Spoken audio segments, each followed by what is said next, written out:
ಎಲ್ಲರಿಗೂ ನಮಸ್ಕಾರ. ಈ ದಿನದ ತರಗತಿಗೆ ಸ್ವಾಗತ. ಪ್ರಮೇಯಗಳು ತಾರ್ಕಿಕವಾಗಿ ಸಾಧಿಸಬಹುದಾದಂಥ ಗಣಿತದ ಹೇಳಿಕೆಗಳಾಗಿವೆ. ಈಗ ನಮ್ಮ ಶೈಕ್ಷಣಿಕ ವರ್ಷದಲ್ಲಿ ಪ್ರಮೇಯಗಳನ್ನು ಪಾಸಿಂಗ್ ಪ್ಯಾಕೇಜಿಂದ ಬಿಟ್ಟಿರುವ ಬೇರೆ ಬೇರೆ ಸಮಸ್ಯೆಗಳನ್ನು ಅವಲಂಬಿಸಿರುವ ಆಯ್ಕೆ ಮಾಡಿಕೊಂಡಿರುವ ಸನ್ನಿವೇಶಗಳಿವೆ. ಆದರೆ ಒಂದು ಪ್ರಮೇಯವನ್ನು ಕಲಿತರೆ 4 ಅಥವಾ 5 ಮಾರ್ಕ್ಸ್ ಗ್ಯಾರಂಟಿ ಆಗುತ್ತೆ. ಆಮೇಲೆ ಅದರ ಮೂಲಭೂತ ಜ್ಞಾನಗಳನ್ನು ಕಲಿಯುವುದರ ಅರ್ಥ ಅದು ಪೂರ್ವಜ್ಞಾನ. ಆ ಪೂರ್ವಜ್ಞಾನದಲ್ಲಿ ಬರ್ತಕ್ಕಂಥ 1 ಅಂಕ 2 ಅಂಕ 3 ಅಂಕದ ಎಲ್ಲ ಲೆಕ್ಕಗಳು ಆ ಜ್ಞಾನವನ್ನೇ ಅವಲಂಬಿಸುತ್ತಾರೆ. ಆದ್ದರಿಂದ ಪ್ರಮೇಯದಿಂದ ಯಾರೂ ದೂರವಿರಬೇಡಿ.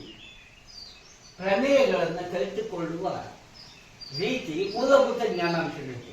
ಉದಾಹರಣೆ, ಸಡನ್ ಆಗಿ ತಕ್ಷಣ ತ್ರಿಭುಜ ಎಂದರೇನು ತೊಂದರೆ ಪಡ್ತೀರ, ಕೇಳಲು ತೊಂದರೆ ಪಡ್ತೀರ. ಆದರೆ ಅದನ್ನು ಸಾಂಪ್ರದಾಯಿಕವಾಗಿ ಕಲ್ತ್ಕೊಂಡು ಮುಳ್ಳೆಯಲ್ಲಿ ಅದನ್ನು ನಿರೂಪಿಸ್ತಕ್ಕಂಥ ಶಕ್ತಿ ಇಟ್ಕೊಂಡ್ರೆ, ನಮಗೆ ಮಾತನಾಡುವ ಶಕ್ತಿ ಬಂದರೆ ಜ್ಞಾನದ ಬಗ್ಗೆ ಏನೋ ಒಂದು ಬಲ ಇರ್ತದೆ. ಯಾವುದನ್ನಾದರೂ ಕೂಡ ಜೀರ್ಣಿಸ್ಕೋಬೋದು, ಮನೋಗತ ಆಗುತ್ತೆ, ಸಾರ್ಥಕ ಆಗುತ್ತೆ, ಖುಷಿ ಆಗುತ್ತೆ ಜೀವನದಲ್ಲಿ. ಜ್ಞಾನಕ್ಕಿರುವ ಬೆಲೆ ಪ್ರಪಂಚದಲ್ಲಿ ಯಾವುದಕ್ಕೂ ಇಲ್ಲ. ನಾಲೆಡ್ಜ್ ಇಸ್ ಪವರ್, ಜ್ಞಾನವೇ ಶಕ್ತಿ. ಆದ್ದರಿಂದ ತೇಲ್ಸ್ ಪ್ರಮೇಯಕ್ಕೆ ಬೇಕಾದಂತಹ ಮೂಲಭೂತ ಜ್ಞಾನಾಂಶಗಳನ್ನು ನಾನೀಗ ಹೇಳ್ತೀನಿ. ಓವರಾಲ್ ಎಲ್ಲ ರೇಖಾಗಣಿತದ ಅಂಶಗಳು ಗೊತ್ತಾಗ್ತವೆ. ಒಂದಕ್ಕೊಂದೊಂದಕ್ಕೊಂದು ಸಂಪರ್ಕಗಳು, ಜಾಲಗಳು, ಅಂತರ್ಜಾಲಗಳು ಅದರಲ್ಲಿ ಗೊತ್ತಾಗಿ ಗಣಿತ ಒಂದು ಸುಂದರವಾದ ವಿಷಯ ಕಾಣುತ್ತೆ. ಗಣಿತವನ್ನು ಪ್ರೀತಿ ಪಡಬೇಕು. ಯಾವತ್ತೂ ಇಷ್ಟಪಟ್ಟು ಮಾಡಬೇಕು. ಕಷ್ಟಪಟ್ಟು ಮಾಡೋದ್ರ ಜೊತೆಗೆ ಇಷ್ಟಪಟ್ಟಿರಬೇಕು. ಆವಾಗ ನಿಮ್ಮ ಪರಿಶ್ರಮಕ್ಕೆ ತಕ್ಕಂಥ ಪ್ರತಿಫಲ ಸಿಗ್ತದೆ. ನಿರಂತರ ಹಾಗೂ ಕಠಿಣ ಅಭ್ಯಾಸದಿಂದ ಏನು ಬೇಕಾದ್ರೂ ಸಾಧಿಸ್ಬೋದು. ಹಣೆ ಬರವನ್ನೇ ಬದಲು ಮಾಡ್ಬೋದು. ಇರೋದು ಅಲ್ಲಿ. ಆದ್ದರಿಂದ ನೀವು ಈಗಿನಿಂದಲೇ ಓದಬೇಕು. ಮುಂದೆ ನಿರಾಶರಾದಾಗ, ಹತಾಶರಾದಾಗ ಪಶ್ಚಾತ್ತಾಪ ಪಡುವ ಸನ್ನಿವೇಶ ಬೇಡ. ಆದ್ದರಿಂದ ಎಲ್ಲ ಅಂಶಗಳನ್ನು ಅವತ್ತೇ ಮಂದಕ್ಕೆ ಮಾಡ್ಕೊಳ್ಳಿ, ಮೆಲುಕು ಹಾಕಿ ಮೌಲ್ಯ ಮಾಡ್ಕೊಳ್ಳಿ. ಸ್ವಯಂ ಮೌಲ್ಯ ಬಹಳ ಮುಖ್ಯ. ಆವಾಗ ಅದ್ರ ಬಗ್ಗೆ ನಿಯಂತ್ರಣ ಇರ್ತದೆ ಅಂತ ಹೇಳ್ತಾ, ಈ ಮೂಲಭೂತ ಜ್ಞಾನಾಂಶಗಳಿಗೆ ಏನೇನು ಬೇಕಪ್ಪ ಅಂದರೆ, ತ್ರಿಭುಜವನ್ನು ಬರುತ್ತೆ. ಪ್ರತಿಯೊಂದು ಪದಕ್ಕೂ, ಪ್ರತಿಯೊಂದು ಹೇಳಿಕೆಗೂ ಅರ್ಥ ನಿರೂಪಣೆಗಳು ಗೊತ್ತಿರಬೇಕು. ಆ ಪದಗಳ ಅರ್ಥ ಗೊತ್ತಾದಾಗ ಅದು ನಿಮಗೆ ಅರ್ಥವಾಗುತ್ತೆ. ಒಂದು ಸಮತಲದಲ್ಲಿರುವ 3 ರೇಖಾಖಂಡಗಳು ಪರಸ್ಪರ ಅಂತ್ಯ ಬಿಂದುಗಳಲ್ಲೇ ಸಂಧಿಸಬೇಕು. ಆಗ ಉಂಟಾಗ್ತಕ್ಕಂತಹ ಸಮತಲಾಕೃತಿಗೆ ತ್ರಿಭುಜ ಅಂತ ಕರೀತಾರೆ. ಒಂದೇ ಸಮತಲದಲ್ಲಿರ್ಬೇಕು, ಅಂತ್ಯ ಬಿಂದುಗಳಲ್ಲೇ ಸಂಧಿಸಿರ್ಬೇಕು. 3 ಬಾಹುಗಳಿಂದ ಆವೃತವಾದ ಸಮತಲಾಕೃತಿ ತ್ರಿಭುಜ ಆಗ್ತದೆ. ಬಾಹುಗಳಾದ ಮೇಲೆ ಸಮತಲಾಕೃತಿಗಳನ್ನ ನಾವು ಹೆಸರಿಸೋದು ತ್ರಿಭುಜ. ಈ ತ್ರಿಭುಜದಲ್ಲಿ 3 ಬಾಹುಗಳಿವೆ, AB, AC ಮತ್ತು BC. ತ್ರಿಭುಜದಲ್ಲಿ 3 ಕೋನಗಳಿವೆ, ಕೋನ ಎ, ಕೋನ ಬಿ, ಕೋನ C.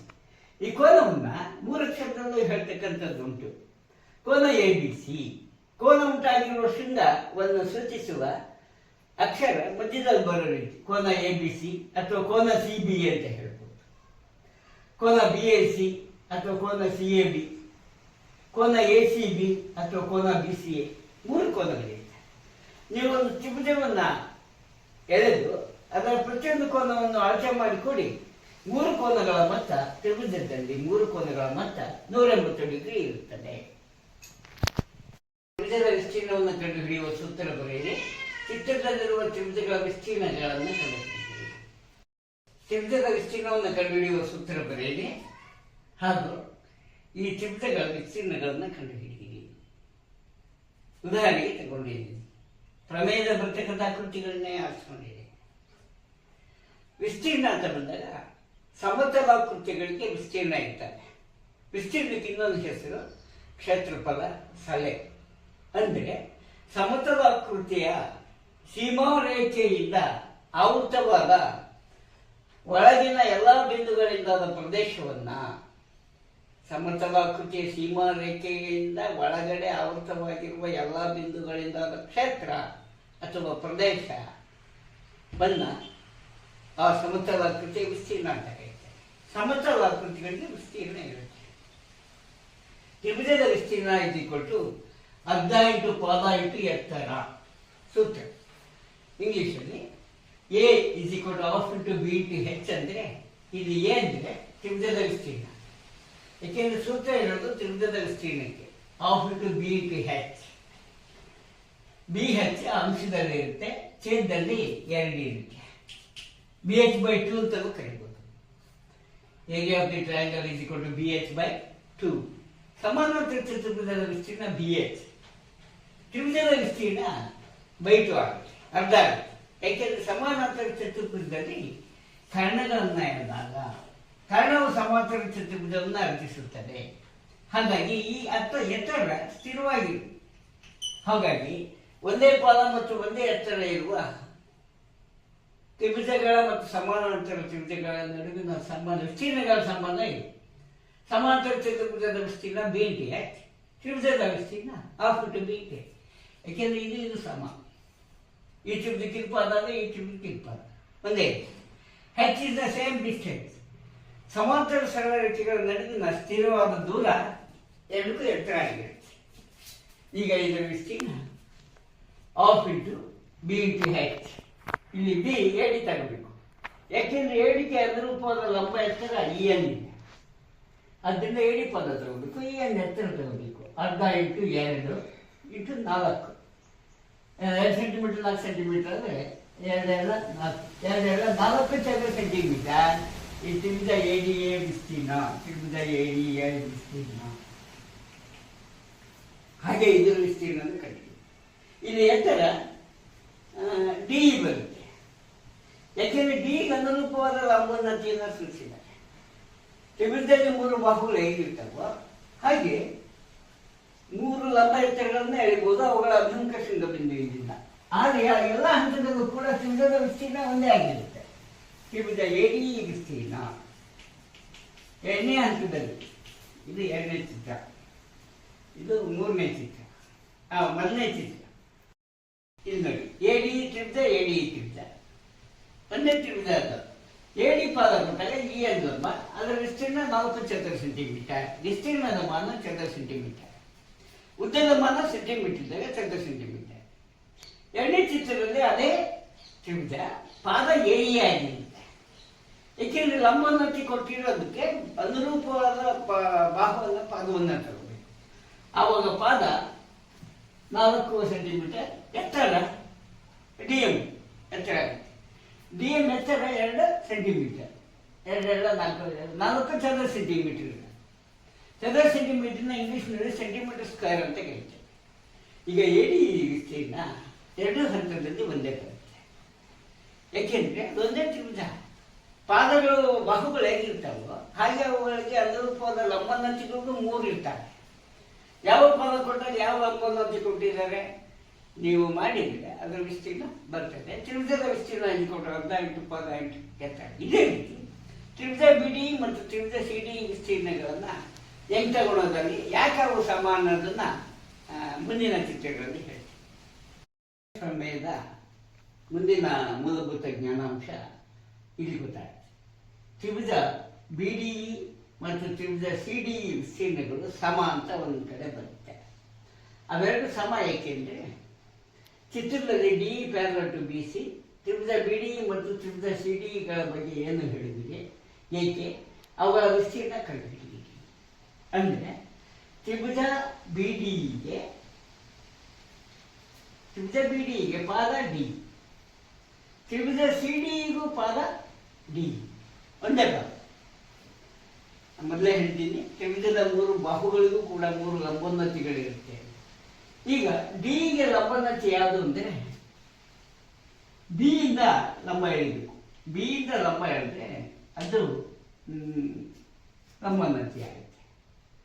D B P B P ಇದು ಸಿ ಕ್ಯೂ ಅಂದ್ಕೊಳ್ಳಿ, ಸಿ ಇಂದ. ಈ ಡಿ ಮತ್ತು ಬಿ ಸಿಗಳು ಸಮಾಂತರ ಸರಳ ರೇಖೆಗಳು ಕೊಟ್ಟಿರೋ ಪ್ರಕಾರ ಪ್ರಮೇಯದ ನಿರೂಪಣೆಯಲ್ಲೇ ಕೊಟ್ಟಿದ್ದಾರೆ. ಸಮಾಂತರವಾಗಿ ಹೇಳಿದಾಗ ಪ್ರಮೇಯದ ನಿರೂಪಣೆಯನ್ನು ಚೆನ್ನಾಗಿ ಅಭ್ಯಾಸ ಮಾಡಬೇಕು, ಅದು ಮನಸ್ಸಿನಲ್ಲೇ ಇರಬೇಕು. ಆಗ ನೀವು ಬರೀತಕ್ಕಂಥ ಪ್ರತಿಯೊಂದು ಅಂಶಗಳು ನಿಮ್ಮ ಕಣ್ಣ ಮುಂದೆ ಬರ್ತವೆ. ತ್ರಿಭುಜ ಬಿ ಡಿಗೆ ಪಾದ ಡಿ, ತ್ರಿಭುಜ ಸಿ ಡಿಗೂ ಪಾದ ಡಿ. ಈ ಎರಡೂ ತ್ರಿಭುಜಗಳು ಒಂದು ಜೊತೆ ಸಮಾಂತರ ಸರಳ ರೇಖೆಗಳ ನಡುವೆ ಇವೆ. D E parallel to B ಸಿಗಳ ನಡುವೆ ಇವೆ. ಡಿ ಇ ಬಿ ಸಿ ತ್ರಿಭುಜದ ಬಾಹುಗಳು ರೇಖಾಖಂಡವು ರೇಖೆಯ ಒಂದು ಭಾಗ. ರೇಖಾಖಂಡವನ್ನು ಎರಡೂ ಕಡೆ ವೃದ್ಧಿಸಬಹುದು, ಎರಡೂ ಕಡೆ ಅನಂತ ದೂರದವರೆಗೆ ವೃದ್ಧಿಸ್ಕೋಬಹುದು, ಯಾಕೆಂದ್ರೆ ಅವು ರೇಖೆಯ ಭಾಗಗಳು. ಅದನ್ನು ಮತ್ತೆ ಹೇಳ್ತೀನಿ, ಮೂಲಭೂತ ಪದಗಳನ್ನು ಅರ್ಥ ನಿರೂಪಣೆಗಳೆಲ್ಲ ಹೇಳ್ತೀನಿ. ಡಿ ಬಿ ತ್ರಿಭುಜದಲ್ಲಿ ಡಿ ಇ ಪಾದ ಕೊಟ್ಟಿದೆ. ಆದ್ದರಿಂದ ಡಿ ಇಯ ಲಂಬೋನ್ನತಿ ಅಂದರೆ ಅದರ ಅಭಿಮುಖ ಶೃಂಗಬಿಂದು ಬಿ ಇಂದ ಎಳೆದಂತಹ ಲಂಬ ಎತ್ತರ ಆಗಿರುತ್ತೆ. ಬಿ ಪಿ ಲಂಬೋನ್ನತಿ. ಇದರ ಅಂತರ, ಇವೆರಡು ನಡುವಿನ ಅಂತರ 6 ಸೆಂಟಿಮೀಟ್ರ್ ಅಂತ ಇಟ್ಕೊಳ್ಳ. ಆವಾಗ ಇಟ್ಕೊಂಡಾಗ ಬಿ ಪಿನೂ 6 ಸೆಂಟಿಮೀಟ್ರು, ಸಿ ಇಂದ ಎಳೆದ ಲಂಬ ಸಿ ಕ್ಯೂನು 6 ಸೆಂಟಿಮೀಟ್ರ್. ಸಿ ಕ್ಯೂ ಡಿಇಗೆ ಡಿ ಸಿ ಇ ತ್ರಿಭುಜದಲ್ಲಿ ಡಿಇಗೆ ಲಂಬೋನ್ನತಿ ಆಗುತ್ತೆ. ಡಿ ಬಿ ತ್ರಿಭುಜಕ್ಕೆ ಡಿಇಗೆ ಬಿ ಪಿ ಲಂಬ ಆಗುತ್ತೆ. ಬಿ ಪಿ ಮತ್ತು ಸಿ ಕ್ಯೂ ಅಳತೆ ಒಂದೇ ಇರುತ್ತೆ. ಏಕೆಂದರೆ ಸಮಾಂತರ ಸರಳ ರೇಖೆಗಳ ನಡುವಿನ ಅಂತರ ಸಮಾಂತರ ಸರಳ ರೇಖೆಯ ಮೇಲಿನ ಯಾವುದೇ ಬಿಂದುಗಳಿಂದ ಎಳೆದ ಲಂಬಗಳು ಸ್ಥಿರವಾಗಿರ್ತವೆ, ಉದ್ದದಲ್ಲಿ ಸ್ಥಿರವಾಗಿರ್ತವೆ. ಸಮಾಂತರ ರೇಖೆಗಳು ಛೇದಿಸದ ರೇಖೆಗಳು ಸಮಾಂತರ ರೇಖೆಗಳು. ಆದ್ದರಿಂದ ಡಿ ಬಿ ತ್ರಿಭುಜದ ವಿಸ್ತೀರ್ಣ ಸಿ ಡಿ ತ್ರಿಭುಜದ ವಿಸ್ತೀರ್ಣಗಳು ಸಮನಾಗಿರ್ತವೆ. ಒಂದೇ ಜೊತೆ ಸಮಾಂತರ ಸರಳ ರೇಖೆಗಳ ನಡುವೆ ಇರುವ ಮತ್ತು ಒಂದೇ ಪಾದವನ್ನು ಹೊಂದಿರುವ ತ್ರಿಭುಜಗಳ ವಿಸ್ತೀರ್ಣಗಳು ಸಮನಾಗಿರುತ್ತವೆ. ಸಮಾಂತರ ಚತುರ್ಭುಜಗಳು ಸಮನಾಗಿರ್ತವೆ. ನನಗೆ ಬೇಕಾಗಿದ್ದು ತ್ರಿಭುಜಗಳ ಬಗ್ಗೆ. ಈಗ ತ್ರಿಭುಜ ಬಿಡಿಯ ವಿಸ್ತೀರ್ಣವನ್ನು ಕಂಡಿದ್ದೀವಿ. ತ್ರಿಭುಜ ಬಿಡಿ ವಿಸ್ತೀರ್ಣ ಕಂಡಿರುವಾಗ ಪಾದ ಯಾವ್ದು ತಗೋಬೇಕು ಅಂದರೆ ಡಿ ತಗೋಬೇಕು. ಯಾಕೆಂದ್ರೆ ಡಿ ಇಂದ ಬಿ ಪಿ ಲಂಬೋನ್ನತಿ ಕೊಟ್ಟಿದ್ದಾರೆ.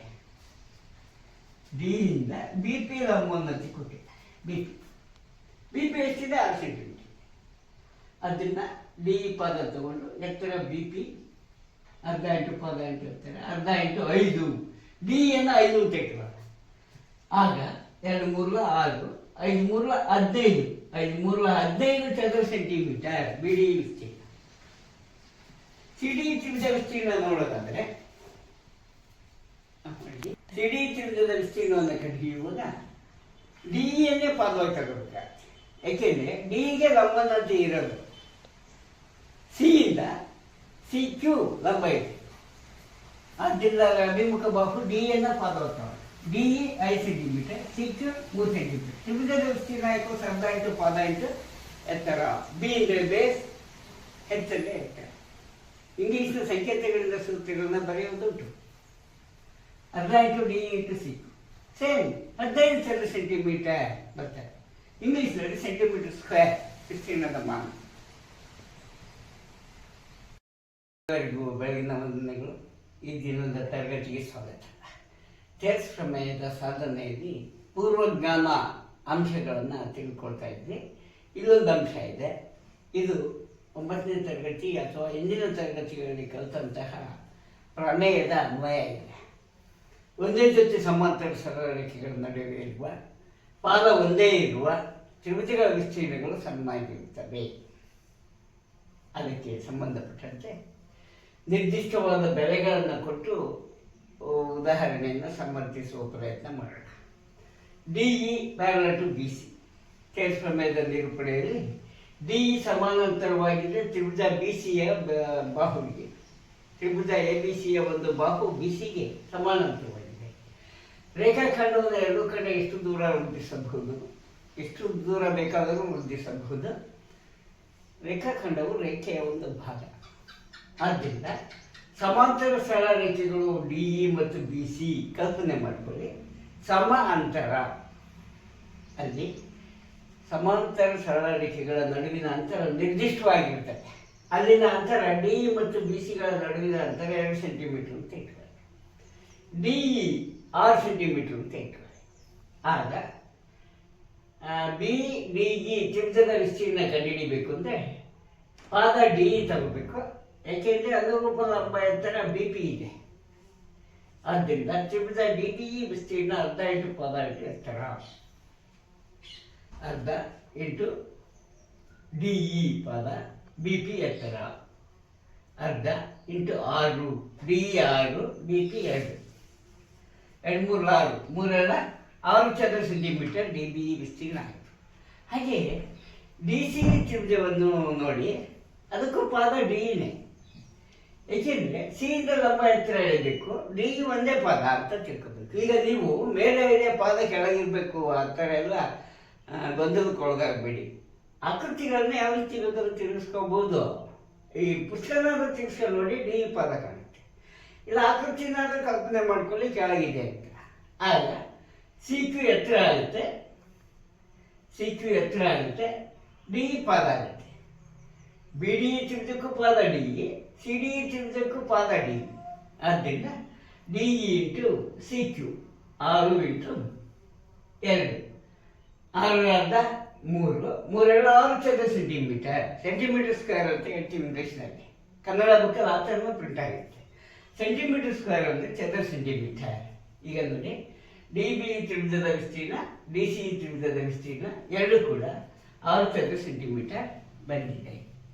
ಈಗ ನಾವು ನಿರ್ಣಾಯಕ ಸ್ಥಿತಿಗೆ ಬಂದಿದ್ದೀವಿ. ಹೋಲಿಕೆ ಮಾಡೋಣ. ತರಗತಿಯಲ್ಲಿ ತ್ರಿಭುಜ ADE ವಿಸ್ತೀರ್ಣ ಇದ್ದುಕೊಂಡು 4 ಚದರ ಸೆಂಟಿಮೀಟರ್ ಒಂದು ನಿರ್ದಿಷ್ಟ ಉದಾಹರಣೆಯಿಂದ ಕಂಡುಹಿಡಿದಿದ್ದೇನೆ. ಆ ಬೆಲೆಯನ್ನು ತೆಗೆದುಕೊಂಡು ಹೋಲಿಕೆ ಮಾಡೋಣ. ತ್ರಿಭುಜ BDE ವಿಸ್ತೀರ್ಣ ಇದ್ದುಕೊಂಡು 6 ಸೆಂಟಿಮೀಟರ್ ಚದರ ಸೆಂಟಿಮೀಟರ್ ಸ್ಕ್ವೇರ್, ಸೆಂಟಿಮೀಟರ್ ಸ್ಕ್ವೇರ್ ಚದರ ಸೆಂಟಿಮೀಟರ್ ಈ ದಿನದ ಫಲಿತಾಂಶ. ತ್ರಿಭುಜ CDE ವಿಸ್ತೀರ್ಣನೂ ಅಷ್ಟೇ 6 ಚದರ ಸೆಂಟಿಮೀಟರ್. ಚೆನ್ನಾಗಿದೆ. ಕಾರಣ ಗೊತ್ತಾಯಿದೆ, DE ಪ್ಯಾರಲಲ್ ಟು BC, ಅವುಗಳ ನಡುವಿನ ಅಂತರ ಒಂದೇ ಇರೋದ್ರಿಂದ ಅವುಗಳ ವಿಸ್ತೀರ್ಣಗಳು ಸಣ್ಣಾಗಿರ್ತವೆ. ತ್ರಿಭುಜ ADE ಬೈ ತ್ರಿಭುಜ BDE ವಿಸ್ತೀರ್ಣಗಳ ಅನುಪಾತವನ್ನು ಕಂಡುಹಿಡಿಯೋಣ. 4/6, ಸಂಕ್ಷಿಪ್ತ ರೂಪ 2/3, 2 2 4, 2 3 6. ತ್ರಿಭುಜ ADE ಮತ್ತು ತ್ರಿಭುಜ CDE ವಿಸ್ತೀರ್ಣ 2/3 ಅಷ್ಟೇ ಬರುತ್ತೆ. ಆದ್ದರಿಂದ ADE Tribhuja divided by BDE ತ್ರಿಭುಜದ ವಿಸ್ತೀರ್ಣ ಇಸಿಕೊಂಡು ತ್ರಿಭುಜ ADE ವಿಸ್ತೀರ್ಣ ಬೈ ತ್ರಿಭುಜ CDE ವಿಸ್ತೀರ್ಣ. ADE ತ್ರಿಭುಜ ಅಂದರೆ ಸೇಮ್ ವಿಸ್ತೀರ್ಣ. ಅದ್ರ ಜೊತೆ ಇವೆರಡು ಸಣ್ಣಾಗಿರೋದ್ರಿಂದ ಹೋಲಿಸಿದಾಗ ADE ಬೈ BDE ಮತ್ತು ತ್ರಿಭುಜ ADE ವಿಸ್ತೀರ್ಣ ಡಿವೈಡೆಡ್ ಬೈ ತ್ರಿಭುಜ CDE ವಿಸ್ತೀರ್ಣಗಳು ಸಣ್ಣಾಗಿರ್ತವೆ. ಈ ನಿರ್ದಿಷ್ಟ ಉದಾಹರಣೆಯನ್ನು ಕೊಟ್ಟಿದ್ದು ನಿಮಗೆ ಖಾತ್ರಿ ಆಗಲಿಕ್ಕೆ. ಅದು ಒಂದು ಪ್ರಮೇಯ. ಒಂದೇ ಜೊತೆ ಸಮಾಂತರ ಸರಳ ರೇಖೆಗಳ ನಡುವೆ ಇರುವ ಮತ್ತು ಪಾದ ಒಂದೇ ಇರುವ ತ್ರಿಭುಜಗಳ ವಿಸ್ತೀರ್ಣಗಳು ಸಣ್ಣಾಗಿರ್ತವೆ. ಆದರೆ ನಾವು ಸಾಧಿಸಬೇಕಾದದ್ದು AD by DB AE by EC. EC ಅಥವಾ CE ಏನಾದರೂ ಹೇಳಿ, ರೇಖಾಖಂಡದ ಅಕ್ಷರಗಳನ್ನು ಬದಲಾಯಿಸಿದ್ರೆ ಅದರ ಉದ್ದದಲ್ಲಿ ಏನು ವ್ಯತ್ಯಾಸ ಆಗುತ್ತೆ. AB ಹೇಳ್ಬೋದು, BA ಹೇಳ್ಬೋದು, AD ಹೇಳ್ಬೋದು, DA ಹೇಳ್ಬೋದು, CE ಹೇಳ್ಬೋದು, EC ಹೇಳ್ಬೋದು. ಹಾಗೆ ತ್ರಿಭುಜವನ್ನು ಕೂಡ ಯಾವ ರೀತಿ ಬೇಕಾದರೂ ಓದ್ಬೋದು. ತ್ರಿಭುಜ ADE ಓದ್ಬೋದು, ತ್ರಿಭುಜ DAE ಓದ್ಬೋದು, ತ್ರಿಭುಜ EAD ಓದ್ಬೋದು, ತ್ರಿಭುಜ EDA ಅಂತ ಓದ್ಬೋದು. ಆಕೃತಿ ಮಾತ್ರ ಸೇಮ್. ಈಗ AD by DB AE by EC ಸಾಧಿಸಬೇಕಾಗಿದೆ. ಆದ್ದರಿಂದ ರಿಸಲ್ಟ್ ನಂಬರ್ 1, 2 ಮತ್ತು 3ರ ಪ್ರಕಾರ AD by DB ADE by BDEಗೆ ಸಮಾನ. ADE by CDE ADE by BDEಗೆ ಸಮಾನ. ಉತ್ತರ 2/3 ಬಂದಿರೋದ್ರಿಂದ ಇವೆರಡಕ್ಕೂ ADE by CDE AE by EC ಸಮಾನ. AE ಬೈ EC ಸಮಾನ 2/3, ಇದಕ್ಕಿಂತ ಸಮಾನ 2/3, ಇದಕ್ಕಿಂತ ಸಮಾನ ಇದು 2/3. therefore AD ಈಗ ನಿರ್ಧಾರ ಬಂದ್ಬಿಡ್ಬೋದು, ಮನೆಗೆ ಸಮರ್ಥಿಸ್ಬೋದು. therefore AD by DB is equal to AE by EC. ನೀವು AD by DB ABಯ ವಿಭಾಗಗಳ ಭಾಗದಂಥ ಭಾಗಗಳು, AC ಬಾಹು ಭಾಗ ಆಗಿದೆ AE by EC. ಯಾವಾಗ ತ್ರಿಭುಜದ ಒಂದು ಬಾಹು BCಗೆ ಸಮಾನಾಂತರವಾಗಿ DE ಸಮಾಂತರ ರೇಖೆಯನ್ನು ಎಳೆದಾಗ ಉಂಟಾದಂಥ ಭಾಗಗಳು ಸರಳ ರೇಖೆ, ಸಮಾಂತರ ಸರಳ ರೇಖೆಯು ಉಳಿದೆರಡು ಬಾಹುಗಳನ್ನು ಸಮಾನುಪಾತದಲ್ಲಿ ವಿಭಾಗಿಸುತ್ತದೆ ಅಂದರೆ ಅದರ ಭಾಗಗಳು AD/DB ಅನುಪಾತ, AE/EC AC ಅನುಪಾತ ಸಮನಾಗಿರ್ತದೆ. Therefore, ಪ್ರಮೇಯದ ನಿರೂಪಣೆಯನ್ನು ಒಂದ್ಸಲ ಬಂದು ಸಮರ್ಥಿಸಿಬಿಡಿ ಅಥವಾ ಸಾಧಿಸಿದೆ ಅಂತ ಬರೀಬೋದು. ಪ್ರಮೇಯ ಸಾಧಿಸಿದೆ. ಇಷ್ಟು ಟೆಕ್ಸ್ಟ್ ಪ್ರಮೇಯವನ್ನು ಚೆನ್ನಾಗಿ ಅರ್ಥ ಮಾಡ್ಕೋಬೇಕು ಅಂದರೆ ಮೂಲಭೂತ ಅಂಶಗಳನ್ನು ತಿಳ್ಕೊಂಡಿರೋದು ಬಹಳ ಮುಖ್ಯ.